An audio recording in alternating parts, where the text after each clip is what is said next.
Welcome everybody to the Knockers TV. This is the very first episode as far as interviewing guests goes, and we got a special guest in the building today. My brother Traumat. Welcome to the show. Thank you for having me. Thank you for having me. You have no idea, guys, how much this means to us as a production team at the Knockers TV, because this is a guest that is number one. He's not just a person, a friend of mine, but he's also like a brother to me, and he's a huge influence. So as far as in the in the entertainment industry, in the business, helping artists out of all genres, all different music types. So we're super excited to have you here today, bro. Look, thank you for having me, brother. And you're a wonderful queen here, Tia. Thanks for being on the show with us today as well. We appreciate you for being on here. So, man, we're here. Yeah, here we are.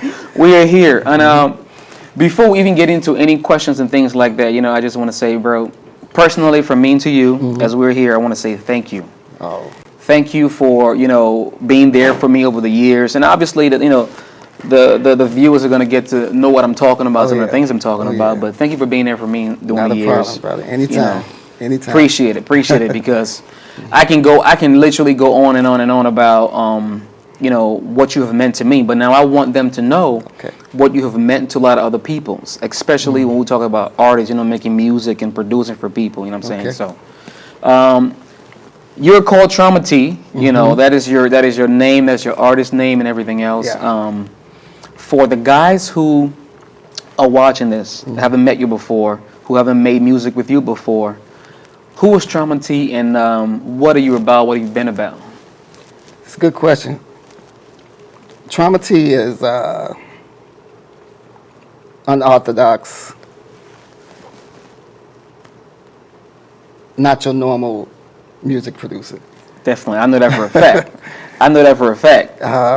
Not the typical, not to knock anybody, but yeah, not the typical click and drag music producer. Yeah.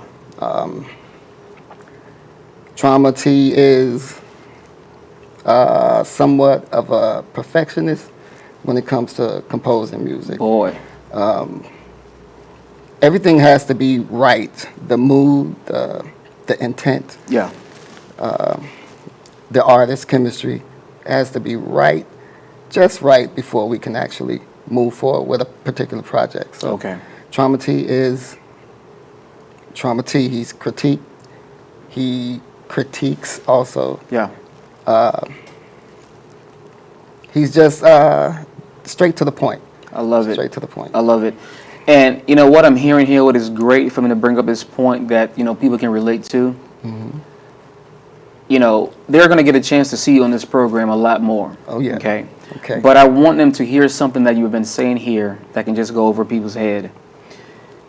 You are saying Traumat is and Traumat is and Traumat is. Okay. And that means that you are separating you as the producer artist from the other you. That is correct. So they got to understand that that is actually a profession. Exactly. That is different from who you are at home as a dad, as that a husband, or all these things. So that is something that a lot of people in the industry and people who are trying to do this business got to understand. Yeah. That there got to be a point of separation from what they do out there and have a balance of who they are. Yeah, it has to be, because when you get involved in this business, it's really easy to become that person, that character that you created or somebody created for you. It's really, really easy to get lost in that character. And a lot of times there's not anybody around that could reel that person in, from the ego trips and the taste of fame, the taste of money, travel, notoriety, respect. So you have to separate those two people in order to maintain your sanity, in order to maintain a family, and just have respect for yourself. You have to separate that. Most definitely. And me and my wife, we were talking about that early on. She asked me about, why are you so different on stage than in your personal life? And I had to explain to her, Traumat is Traumat. I'm me. Oh man, that is such jewels you're dropping right now. Before I proceed to my next question, a main bullet point question, I wanna you mentioned about, you know, your selection of art. Well, how you work with artists, as far as the chemistry got to be right, the vibe got to be right. That's right. Because you guys are making something organic, right? Yep. So what I want to ask, so that means that you are super selective with who you work with. Yeah. You are not, you know, just, you know, bring the money. You know what I'm saying? Yeah. It has to be. It's not really about the money. It's just about the chemistry, what we can do together, and what effect it may cause. Okay. When we put that particular piece of work out into the ether, into the world. So selecting the artists that I would rather work with is really, really important to me. I made a lot of money in this business. I made enough money in this business just producing random artists in my early years. Yeah. And a lot of drama, a lot of misfortunes came with that life and that style of producing. And so I had to rethink how I went about working with certain artists. So Okay. and it paid off. It was worth the change in the outlook. So. That's beautiful. That's beautiful. And some of the things he's referring to, I know for a fact because I actually work with him. We've made music together, and we're going to get into more of that later on in the show. Right. But now, once again, for the people who are watching and they're hearing your name, you know, Trauma T, and some of them, I know their ringers are going off right now. Like, Trauma, what do you mean Trauma T? Like, yeah. Okay. How did you get your name? How did you come up with your name, bro? Like, what is this about? Trauma T, you know what I'm saying? Yeah.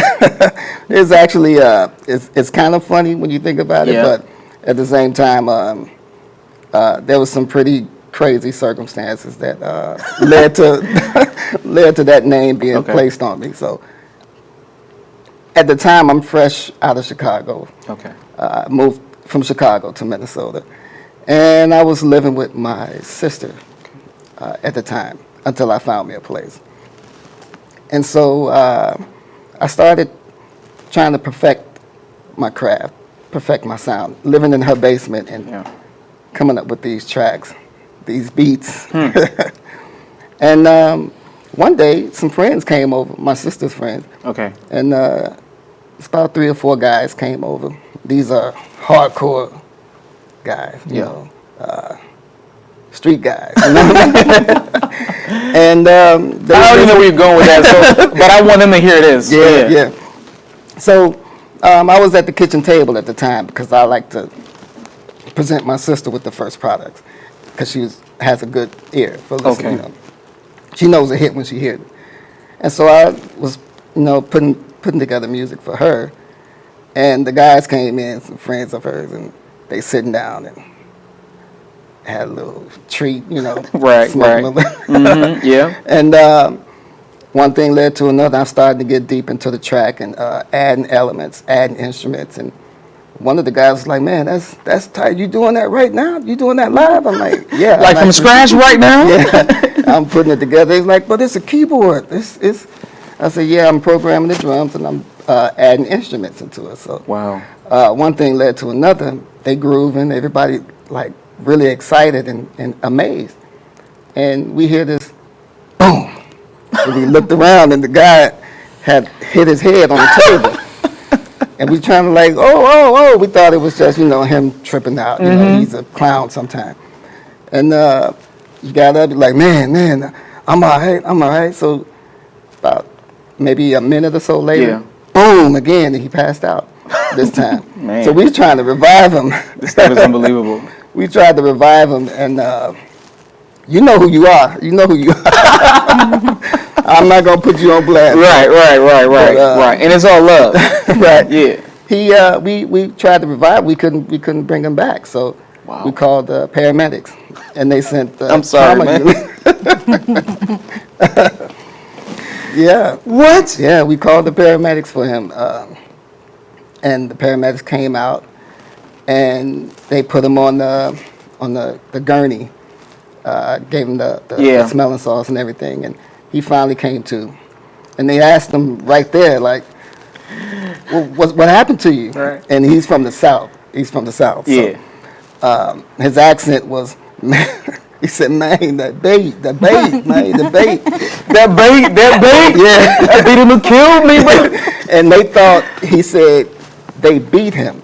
Oh, right. The paramedics thought he was saying that they beat him up, that we beat him up.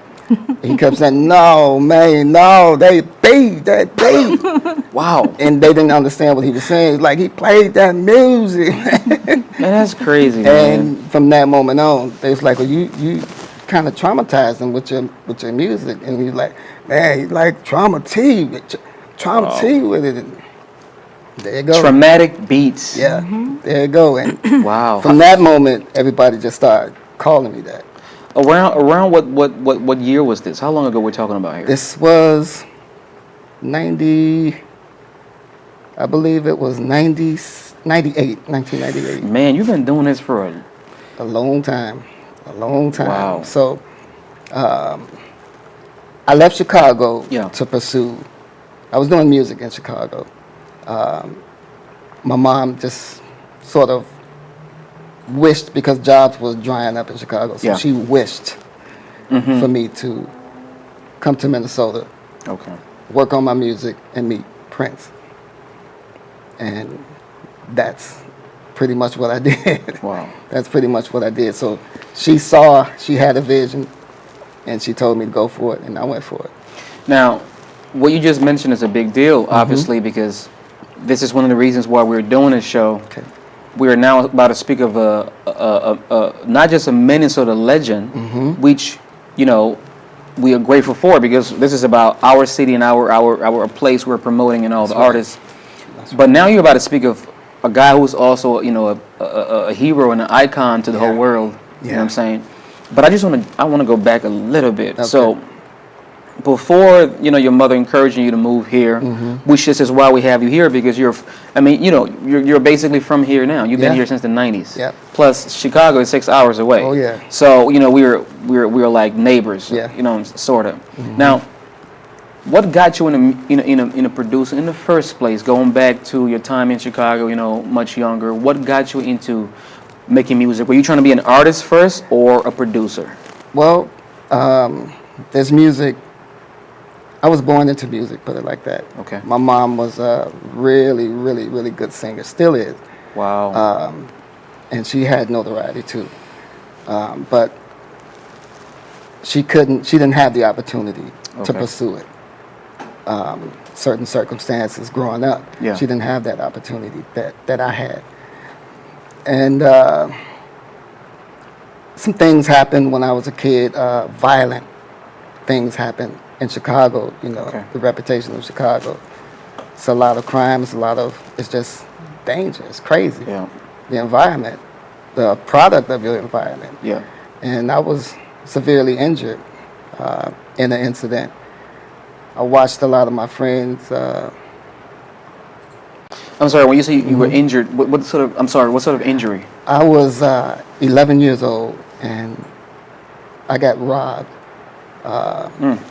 for my watch and $5. My older brother had just came home from college. He know I'm crazy about watches, so he gave me the watch off his wrist and $5 to go to the store for a loaf of bread and for me to keep the change. I'm 11 years old, and it's a normal routine just to go to the store. Everybody in the neighborhood pretty much knew who we were. And this guy, I took this short route down the alley, and this guy followed me down the alley. And I'm kind of, sixth sense telling me, look back, look back. People follow people down the alley and go their separate ways, but this guy kept, every turn I made, he turned. Oh, man. And by the time I looked back the third time, he was already up on me. Put his hand over my mouth and something in my back. That something was a flathead screwdriver. Wow. And he took my watch, and I'm 11 years old from the hood, you know, south side of Chicago. So my brother gave me this watch. Take the watch off. So took the watch off, checked my pockets, and he told me to empty my pockets. I emptied my pockets because he had something in my bag. I mean, you were 11 years old, 11 years old, yeah. And I knew he was serious because I seen it happen to other people before. So I did it because I didn't want nothing to happen. I knew he was going to try to do something because I knew who he was. I knew him. Even with your back turned. Yep, I knew him. And after I gave him the money and my watch, he stuck me. So, and yeah, that left me traumatized as well. Wow. And the most that I can do to kind of cope with that is to immerse myself in music. Okay. That was my comfort. So that was your little getaway sanctuary. Yeah, that was my comfort. I would listen and try my best to remember all the chords and the chord progressions and the melodies and try to see if I could play it, somehow. My mom would buy my siblings all the musical equipment that they wanted, all of it. And I would sneak and play when they would leave the house. Shout out to moms, by the way. Oh, yeah. Hey, Mom. Yeah, definitely. But I was the youngest out of the 5. Okay. So they were older than me, much older than me. And they would, at that age, they were like interested in going outside and, doing what teenagers do. Yeah. So I'm stuck in the house with Mom. And I would sneak and put the drum sets together and play them. I would sneak on my brother's guitar and play, and try to teach myself how to play. She bought all of them instruments, and everybody kind of just ignored it, except me. So I would do it secretly. And one day my middle brother came, and he was kind of upset because I had touched his drums and I didn't put the drumsticks back. Exactly he knew you been there. So he knew. Yeah, he knew. So my older brother taught me rhythm. We used to have these, my mom would have parties, and she would have me and my older brother, Tony, come out and entertain the party. Okay. Playing bongos, but she couldn't afford another set of bongos. So we had bongos and pots and pans to play, to entertain her friends with. And they used to be amazed. So, but he taught me rhythm and how to slow down and play to any song, play these complicated rhythms and stuff. So I took that, taught myself how to play drums, and used that to teach myself how to compose music. What? Yeah. I always tell you, like, I always say, I think the people who produce music from scratch, who hear these sounds and put them together, I think their minds are on a different level, because obviously I've made music and I've come up with melodies and I've sang melodies to you, and you put the beat on the melody just by hearing what I'm saying. Yeah. But that is super incredible. That speaks to a lot of things, and me being deep into things, that speaks to me also about the mind, how the mind works. You take in your experiences. Obviously, a lot of people go to school for this stuff, which is great, but you at the time not being in a position for that and learning this on your own by way of your mother inspiration, because she herself was a singer into the music, and your brothers all the instruments and putting it together. So you started to set yourself apart at a really early age. Yeah, it got to be a time where I think I was falling in love with learning to play music rather than going out with my friends anymore. Right? It wasn't that I was scared of what could happen out there. Okay. It was more like I just found a door to another world. You know what I mean? And I would rather be in that world than out in the streets. With my buddies getting into trouble. And whenever I was alone with those instruments, I could open that door and go into that and world. Just get away. And just get away. Man. Just get away. And it was the things that I would hear, bro, in my head at that age, and only having one body There wasn't no Yeah. multi-track in the hood. There was a recording studio in the hood, a major recording studio that I would sneak into at a really young age. But I would try to cram all of these melodies in my head and play the drums for what I hear in my head, and then I'll sneak and play the guitar and imagine myself playing the drums to it. But I didn't have anything to record it on, so yeah, it was insane. That is incredible, man. Hey, one of these days you gotta work on me and teach me how to play some kind of instrument, because I told myself I'm not gonna get out of this planet without being able to play at least one instrument, like piano or guitar, something, because music is my love as well. Now, Chicago has produced some of the greatest people in the public eye. Yes. From musicians to politicians, VA, Barack Obama, and some other who's come. So many people. I can name, Kanye's and R. Kelly's, and going back to the old school guys. Yeah, going back to Quincy Jones. Yeah, Maurice White from Earth, Wind, and Fire. Oh, man, that's my favorite. By the way, that's my favorite. That's my all-time favorite, old school 70s group. Just an all-time R&B group, period. Woo, yeah. Earth, Wind, and Fire was that deal. Yeah. It was that deal. But they man. Yeah. Actually, hold up. You were the one who got me into Earth, Wind, and Fire, dog. Really? Yes, you are the one. My memory is ridiculous. Oh, I think it's ridiculously good. Yeah. But you told me one time. Now I'm gonna keep hitting on these. Okay. Going in and out of the story, sort of. At a point where I was going through a little transition in my life, we're gonna touch on that. We're gonna touch on that a little bit as well. But I gave you a call one day, and I said some things to you, and all you said to me was, "Bro, actually, no, I'm sorry. I had met you at your house. We usually have our sit downs, and you told me listen to Earth, Wind, and Fire. But when you listen to Earth, Wind, and Fire, listen."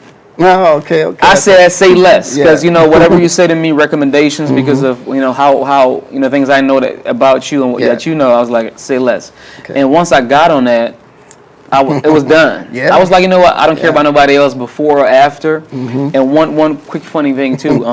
My daughter, who's 13 years old right now, and that little girl is she's 14 years old. Wow. She's an old soul. Ooh. Without me talking to this little girl about music, we'll talk about music and things, but groups or whatever, we'll be driving in the car. We'll share the aux cord. You know how you do that thing, And I was like, it's your time to play. They'll ask me.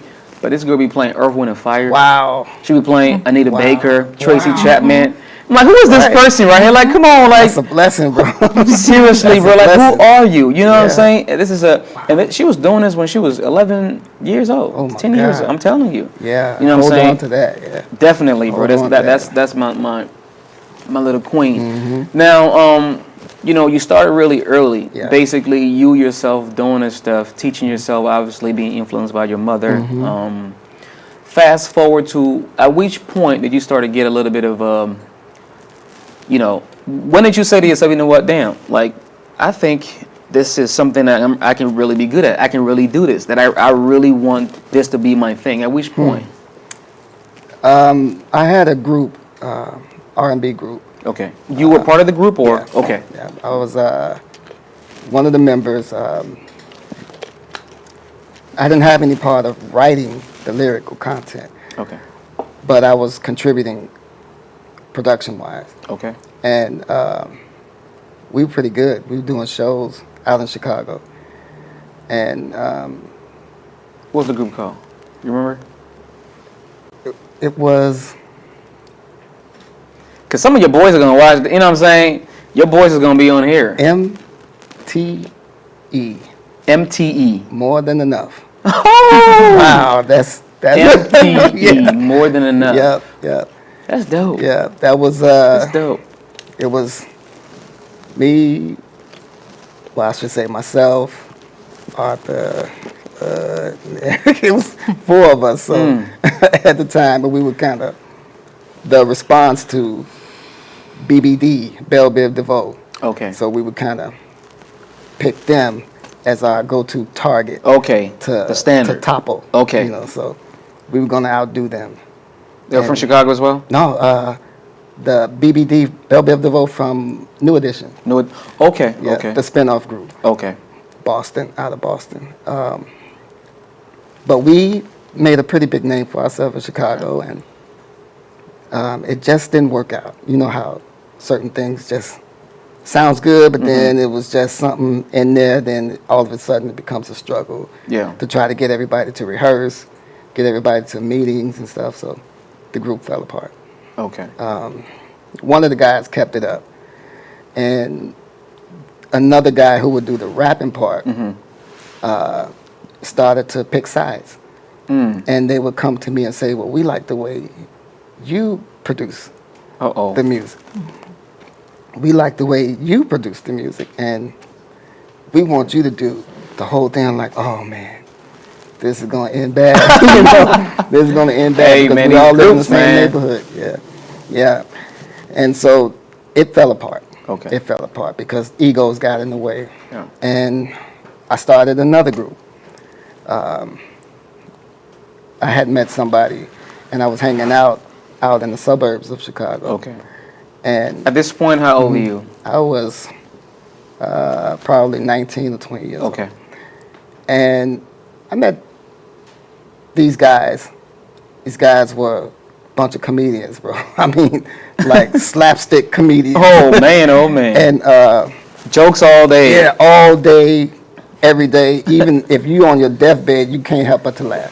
That's how funny these guys were. And so I said, you know what? I'm challenging myself. Yeah. I want to see if I really can do this.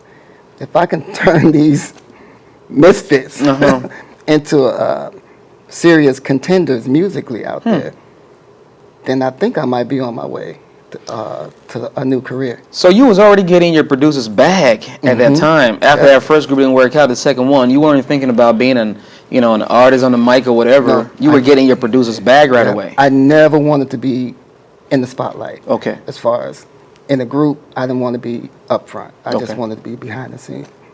But this guy, yeah, I'll tell you, this is another part, but I'll tell you that. Okay. So I met these guys, and we hanging out, and I'm trying to get to know each character. Yeah.